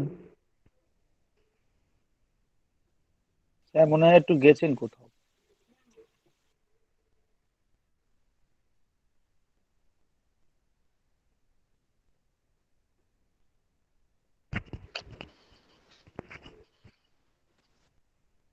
Hello sir. স্যার আনমিউট হন স্যার। আমি বাথরুমে গেছিলাম, ওই জন্য তাড়াতাড়ি চলে এসেছি। আচ্ছা আচ্ছা, ঠিক আছে। ঠিক আছে। তা এবার হচ্ছে করুন, কেন ওই পরের অংশটা করুন। হ্যাঁ, তারপর বলা হচ্ছে pulsation in the temples when walking, যখন হাঁটতে থাকে তখন একটা ওই দবদবানি ভাব হয় টেম্পল রিজিয়নে, মাথার দুদিকে। টেম্পলে ইয়েটা দিয়েছে, বাংলা দিয়েছে কিছু? হ্যাঁ, বাংলা শঙ্খস্থান, আমি তো বুঝতে পারছি না শঙ্খস্থান কি হবে। শঙ্খস্থান হবে না টেম্পলের। আমার বাংলা টেম্পল মানে হলো তো কানের উপরের দিকটা। হ্যাঁ, কিন্তু শঙ্খস্থান বলে ওরকম কোনো ব্যাপার আছে বলে মনে নেই, ওরা দিয়েছে, আমাদের বুঝে নিতে হবে পজিশনটা। শুনুন, শঙ্কুশান ওখানে আছে, হতে পারে। সেটা কি ব্যাপারটা হচ্ছে কি, টেম্পোরাল বোনের না জাইগোমাটিক প্রসেস থাকে, জাইগোমাটিক প্রসেস যেটা থাকে টেম্পোরাল বোনের, এই জাইগোমাটিক প্রসেস থাকে। তো ওইটার জন্য হয় কি, শঙ্করে যেমন সেই হয়ে সামনের দিকে একটু থাকে, ওইরকম স্টাইলে শঙ্খের মতনই ব্যাপারটা দেখতে লাগে স্যার, টেম্পল বোনটা বোনের ওই জাইগোমাটিক প্রসেস থাকার জন্য। বুঝতে পেরেছেন তো? সংখ্যাস্তি বলে ওটাকে, ওই জায়গাটাকে সংখ্যাস্তি বলে। কাঞ্চল হবে স্যার, কাঞ্চল তো হবে না। যাই হোক, আমি কারণটা বললাম। ওটা জাইগোমাটিক আর্চের উপরে, মানে তার সোজা কথা কানের পাশে, ওই ল্যাটারাল সাইডে, মানে সাইডে, মাথার সাইডে। এইটা দেখুন, যদি না জানেন তাহলে তো আপনি রেপারি উল্টোতে পারবেন না। এটা তো জুনিয়রদের জানতে হবে। যার জন্য আমি আহমেদ হোসেন ফারুকী স্যারকে আমি অনেক অনেক ধন্যবাদ জানাবো, যে ভদ্রলোক কিন্তু উনি বাংলা বলছেন, সবই আছে। রেপারি খেলে বাংলা কোনোভাবে অ্যালাউ করেন না, পরিষ্কার বলেন ওই কেন্টের থেকে এই করতে হবে। উনি এই জায়গাটা একদম স্টেটলি খুব শক্তভাবে এটাকে পরিচালনা করেন। এটা অত্যন্ত গুড সাইন। আর না হলে কিন্তু এই জায়গাটা যদি মানে বাংলা করতে যায়, এই সংকাস্তি বলে আমি তো আটকে যাবো, উল্টে যাবো। আমাকে যদি বলে সংকাস্তি, আমি তো বলতেই পারবো। বাংলা তো সব জায়গায় করলে হবে না স্যার। রেপার্টরি বলতে জায়গাটা, ওই জায়গাটায় স্যার মধ্যকর্ণ যে জায়গাটা অবস্থান করে স্যার, ললাটের পার্শ্বস্থান বলছেন, মানে আমি ডিকশনারিতে দেখলাম। একটা ডিকশনারি দরকার নেই, নেটে গিয়ে দেখে নেবেন। নেটে গিয়ে ওই স্কাল খুলবেন, স্কাল খুললে পরে প্রথমে স্কাল আসবে, তারপরে দেখবেন একটু নিচের দিকে আরো ফার্দার ভিউ বলে ওখানে একদম ছবি করে কালার দিয়ে দেখিয়ে দেওয়া আছে কিভাবে কি আছে। ওটা দেখে নেবেন, ওটা দেখে নিলে আর অসুবিধা, ঠিক আছে? এমনি মুখে বোঝানো খুব মুশকিল হবে, মুখে বোঝানো। হ্যালো, আসসালামু আলাইকুম স্যার। ও রিপন স্যার, ও রিপন স্যার, হ্যাঁ হ্যাঁ দেখি উনি আবার স্যার প্যারাইটালের নিচের অবস্থানটাই তো বেসিক্যালি মানে এটা শঙ্খ বলার কারণটা হচ্ছে স্যার, শঙ্খর যে ভাঁজগুলো আছে না পেটের মতো, মানে পেটে যেমন চর্বি হলে ওই যে সিক্স প্যাক হয় না স্যার, এইরকম একটু উঁচু অঞ্চল থাকে ঠিক কানের যে দুই পাশটা দিয়ে কপাল পর্যন্ত চলে আসে, এই জায়গাটা হচ্ছে শঙ্খাস্থি স্যার। এটা জাইগোমেটিক আর্চ থেকে শুরু করে অক্সিপিটাল এরিয়ার দিকে পর্যন্ত প্রসারিত হয় স্যার, পুরো এরিয়াটাই কানের ঠিক উপরের লেভেলটা।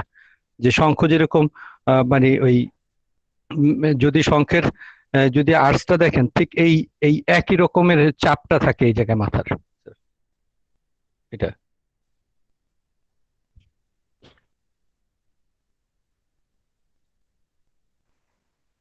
স্যার আনমিউট করুন।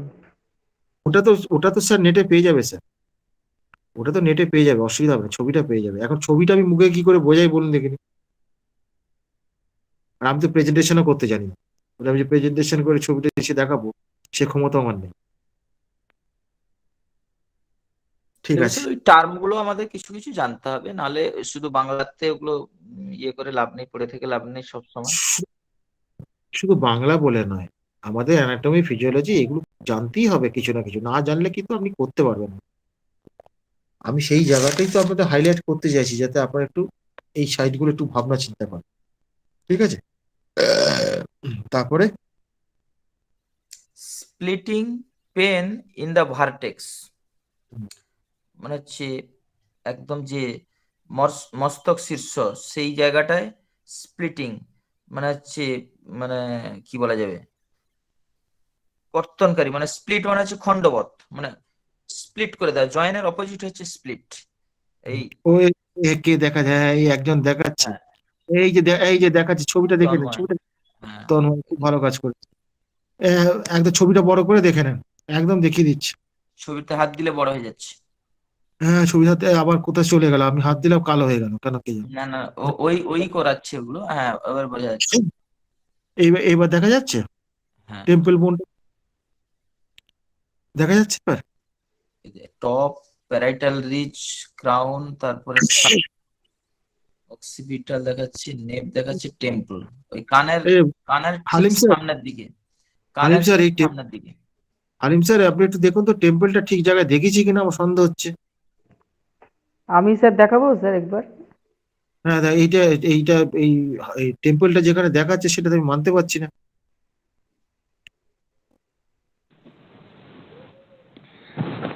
স্যার হলুদ অংশটা সহ হবে স্যার। হ্যাঁ কারেক্ট, হলুদ অংশ সহ হবে, হ্যাঁ নিচের হলুদটা ঠিক না, বাট আপনার পিছে যে হলুদটা সেটা সেই জায়গাতেই, শঙ্খের উচ্চতা পিছে যেই হলুদ সেই জায়গাতে, এবং ওই হলুদ থেকে ওই ছোট বেগুনি এইটুক পর্যন্ত হবে টেম্পল স্যার। হ্যাঁ ধন্যবাদ ওয়াসিকা ম্যাম, ঠিক আছে আপনার এই অপিনিয়নটা ঠিক আছে, আমিও সেটাই স্যারকে হ্যাঁ একদমই নোটিস করতে চাচ্ছিলাম।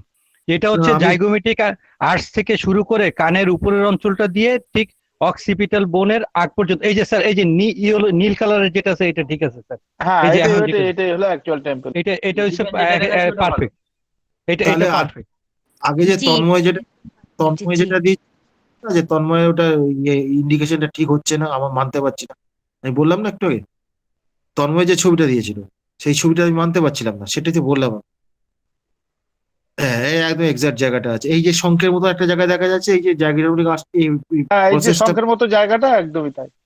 হ্যাঁ এই পরিষ্কার হয়ে গেল, শঙ্খের মতো দেখতে লাগছে তো। শঙ্কাস্তিকার এমনি বলেছে ওরকম মানে হলে তো বিপদ আছে আমাদের। ঠিক আছে, হ্যাঁ স্যার এবার কন্টিনিউ করুন। এবার কন্টিনিউ। হ্যাঁ স্যার যেটা বললাম, ওই যে splitting pain in the vertex, এইটা বললাম, মস্তকের শীর্ষে ফেটে যাওয়া বা খন্ড খন্ড হয়ে যাওয়ার মতো ব্যথা। এই সেন্সেশন গুলোকে বার করা খুব মুশকিল, পেশেন্টের কাছ থেকে বার করা। ওরা মাথা যন্ত্রণাই বলবে, জিজ্ঞেস করলে পরে এই জায়গাগুলো, এই সেন্সেশন গুলো আমাদের মাথা ধরলে আমরাই বলতে পারি না, সবসময় গুছিয়ে বলতে পারি না, পেশেন্টের কাছে আশা করলে কি করে হবে। এগুলো কেন্টের মতো মানুষরা তারা তো বলতেই পারবেন, তারা তো তাদের কথা বাদ দিন, তারা তো অনেক উচ্চ মার্গের শিক্ষক তারা। হুম। কিন্তু আমাদের মতন সাধারণ চিকিৎসকদের পক্ষে এটা বার করা খুব মুশকিল। একমাত্র আশরাফুল স্যার হ্যাঁ আছেন, যদি স্যার, উনি জিজ্ঞেস করলে পেশেন্ট হাঁ করে পড়ে থাকে, কি বলবে বুঝতে পারে না। ও এক এক সময় এক এক রকম বলে ফেলে, সেরকমও আছে। ফলে এই জায়গাগুলো ওই সেন্সেশন গুলো নিয়ে অতটা ইয়ে না করাই ভালো, বরঞ্চ অন্য সিমটম নিয়ে ইয়ে করতে বলে ভালো হবে। হ্যাঁ, ওটা ব্যাপার হচ্ছে যে মাথাটা কেটে ভেঙে যাচ্ছে বা ভেঙে গেছে বা টুকরো টুকরো হয়ে গেছে, এই কথাগুলো বলে না সাধারণত। এগুলো দু একবার হয়তো শুনেছি জীবন, সেটা থেকে তার প্রেসক্রিপশন হয় না। হুম। তারপরে তারপরে বলছে হিট অফ দ্য ভার্টেক্স। এটা আগে বলা হয়ে গেছে, হ্যাঁ। আগে বলা হয়ে গেছে। তারপরে headache in the morning on waking, সকালে ঘুম থেকে উঠলেই তার মাথার যন্ত্রণা। এই সকালের টাইমটা কিন্তু আমাদের শোরার টাইম, শরীর ম্যানিফেস্টেশন। হ্যাঁ, পরিষ্কার হয়েছে।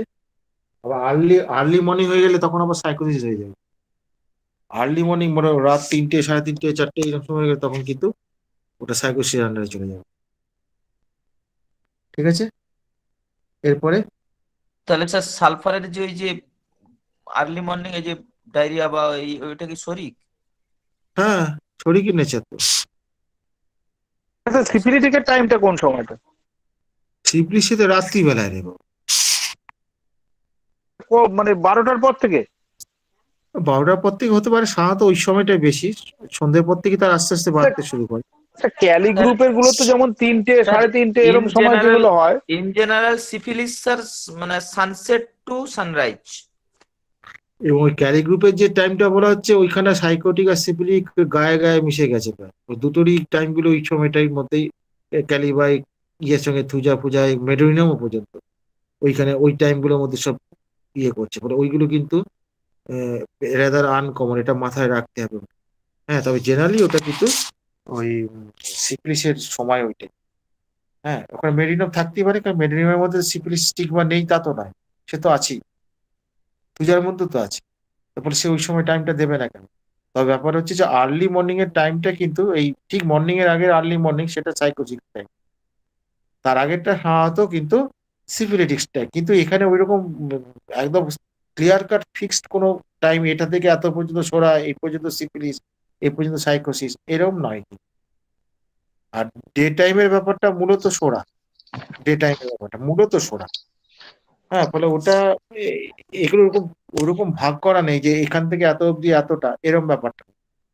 হ্যাঁ, ঠিক আছে। স্যার মেডোরিনামকে অনেক জায়গায় দেখি স্যার মর্নিং এ রাখা হয়, সকালে রাখা হয়, এটা সকালে সমস্যা দেখা দেয় স্যার, এক্ষেত্রে স্যার বল। মেডোরিনামে কি সরার অভাব আছে? মেডোরিনাম আর সালফার তো প্রায় গায়ে গায়ে লেগে আছে। প্রচুর সিমটম, সালফারের প্রচুর সিমটম মেডোরিনামের মধ্যে আছে। ঠিক আছে, তারপরে হ্যাঁ, এই লাইনটাও পড়া হয়ে গেছে আগে। Mental exertion brings on headaches. এটা আর বলবো না। হ্যাঁ, তারপরে আছে sensation as of brain falling to side lain on, যেদিকে শুয়ে সেদিকেই মনে হচ্ছে যেন ব্রেনটা পড়ে গেল, মস্তিষ্কটা ঝুলে পড়ছে বা পড়ে যাচ্ছে, এই ব্যাপারটা সেন্সেশনটা। এটা কিন্তু আনকমন সেন্সেশন কিন্তু। হ্যাঁ, এটা কিন্তু শরীরের নেচার। এই আনকমন সেন্সেশন গুলো কিন্তু পাওয়া খুব মুশকিল, পেলে খুব ভালো। আমি তো আজ পর্যন্ত পাইনি, আমার এই জীবনে আমি এত বছর প্র্যাকটিস করে আমি পাইনি,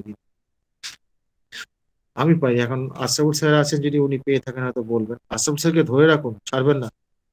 আমি ইয়ে হয়ে যাবো, আশরাফুল স্যারকে ধরতে হবে। কোথাও আশরাফুল স্যার আছে না চলে গেছেন? এই রে, পালিয়ে গেছে রে, আমি ধরবো ভেবেছিলাম, দেখা দিয়ে পালিয়ে গেছে। হ্যাঁ, একটা মেসেজ পাঠিয়ে পালিয়ে গেছে। ও তাই নাকি? আচ্ছা, ঠিক আছে। এরপরে হেডেক উইথ ইন্টারমিটেন্ট ফিভার, মানে হচ্ছে সবিরাম জ্বর তৎসহ শিরোপীড়া বা মাথা ব্যথা। এটা মোরলেস কমন সিমটম। হ্যাঁ, এই ইন্টারমিডিয়েট ফিভারের সঙ্গে মাথা ব্যথা, এগুলো মোরলেস কমন সিমটম। হ্যাঁ, এটা তো থাকবেই, জ্বর হলে তো মাথা ব্যথা থাকবেই। ইন্টারমিডিয়েন্ট বলতে আমাদের তখনকার ভাষা অনুযায়ী কিন্তু এটা কিন্তু ওই ম্যালেরিয়ার জ্বরের সঙ্গে ইয়ে করা হচ্ছে, বুঝতে পেরেছেন? ম্যালেরিয়ার জ্বর, ঠিক আছে। তারপরের লাইনটা ইম্পর্টেন্ট আছে, দুটো লাইন। হেডেক না, violent occipital headache with pain in the nape of neck, ওই মানে তো হচ্ছে ঘাড়ের যে সাইডে যেটা আছে নেপ অফ নেক, ওই তো পেছনের দিকে, সেখানকার যন্ত্রণা এবং মাথার ব্যথা, এই ব্যাপারটা যে অক্সিপিটাল এবং নেপ অফ নেক, এইগুলো একটু স্যার বলে দিন। আমি কাঁধ ওর আমার এই গলার পেছন দিকটা হচ্ছে নেপ, আর অক্সিপিটালটা হচ্ছে এই ইয়েটা মাথার পেছন দিকটা। একটা ইয়ে আছে, অক্সিপিটাল প্রোট্রুবারেন্স আছে, মানে একটু উঁচু মতন আছে, দেখবেন হাতটা দিয়ে ইয়ে থেকে নেপ থেকে আস্তে আস্তে উঠলে পরে একটা দেখবেন উঁচু ঢিপির মতন পাচ্ছে, তারপরে আবার ইয়ে হচ্ছে এইটা মানে ঘাড় থেকে উপরের দিকে অক্সিপিটাল বোন, যেটা ছোটা দিমাগ। কি ওটার নাম কি? ছোটা দিমাগ, হিন্দিতে ছোটা দিমাগ বলে। ছোট দিমাগ, ও বাবা, C7 vertebra, C7 vertebra, C7 vertebra. আচ্ছা আচ্ছা, এটা কে বলে C7 ভার্টিব্রা? এটা নিশ্চয়ই সৈকত বাবু। হ্যাঁ ঠিক, ও বলতে পারবে। আমি পেছন দিকটা বলছি তো স্যার, ওটা C12 হবে, অক্সিপিটালের সাথে লেগে আছে C12। হ্যাঁ ওটা আমারও তাই মনে হচ্ছে ওটা অ্যাটলাসের অংশ। C7টাই হাত দিয়ে ঠেকা যায়, C12 হাতে বোঝা যায় না, ওটা অ্যাটলাস ইয়েটা বোঝা যাবে না। C7টা উঁচু হয়ে থাকে না, C7টাতে হাতে ঠেকানো যায়। ওটা অ্যাক্সিসের কাজ, অ্যাক্সিসের ইয়ে হয়ে ঢুকে যায়, ওটা অ্যাক্সিস গোল ইয়ে করে ঢুকে থাকে। C1 উপরে লেগে আছে, C1 হাতে পাওয়া যাবে না, ঠিকই বলছেন। হাতে ওটা পাওয়া, আমি ও হাতে পার ওই কথাটা বলছি না, আমি বলছি ওই অংশটার কথা বলছি। হ্যাঁ, আর বলতে চাইছেন যে ওই যে উঁচু মতন জায়গাটা, যেটাকে ওই অক্সিপিটাল ইয়ে বলে, প্রোট্রুবারেন্স, তাই তো মনে পড়লো আমার কথাটা, আমি ভুল বললাম, কে জানে, অনেকদিন দেখা হয়নি উল্টে। ওটা কি হবে সৈকত স্যার? ওটা অক্সিপিটাল প্রোট্রুবারেন্স হবে না?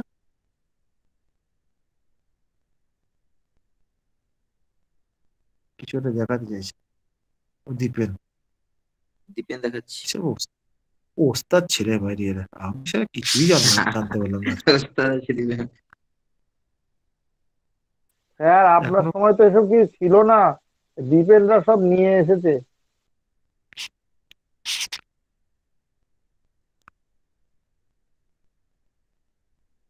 হ্যাঁ, কাছাকাছি এসে গেছে। এই যে পেছন দিকে হ্যাঁ দেখাচ্ছে, এই যে পেছন দিকে, হ্যাঁ দেখিয়েছে, তৈরি ছেলে, কি করে এটা দেখাচ্ছে কে জানে, সেই কায়দাটাও আমি জানি।